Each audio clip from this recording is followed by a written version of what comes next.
Un coup de booster, c'est ainsi que Jean-Michel Coignard, directeur académique des Yvelines, a qualifié hier lors d'une conférence de presse les visites successives dans le département ces dernières semaines du ministre de l'Éducation nationale Vincent Peillon et du président de la République François Hollande.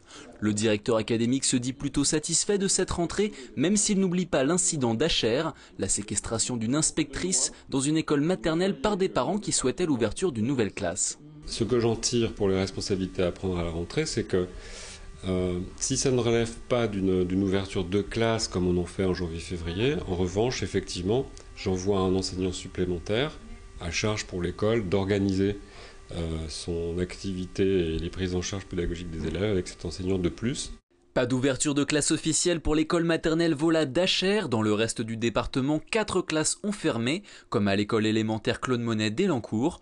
En revanche, 22 classes ont été ouvertes dans des écoles maternelles et élémentaires, à Versailles, Bois d'Arcy ou encore Magny-les-Hameaux. Selon les syndicats enseignants SNES et SNUEPP, les ouvertures de classes ne compensent pas les fermetures de ces 5 dernières années dans le département. Côté recrutement, 22 nouveaux enseignants ont été accueillis dans les Yvelines avec une problématique non résolue pour l'instant. Comment garder les professeurs sur le territoire à long terme? Nous avons beaucoup de néo-entrants et je m'aperçois que pour le premier degré, y compris dans les Yvelines, ces néo-entrants sont souvent venus d'ailleurs. Sont venus de province, ont fait leurs études à Paris, mais donc une partie d'entre eux ne va pas se fixer définitivement dans notre région, que ce soit particulièrement dans les Yvelines ou dans les autres départements. Si bien que structurellement, il faut qu'on s'accoutume au fait qu'on a un manque ou un besoin permanent de nouveaux personnels.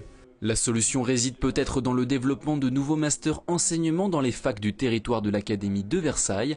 Un projet de loi en ce sens devrait être présenté d'ici la fin de l'année.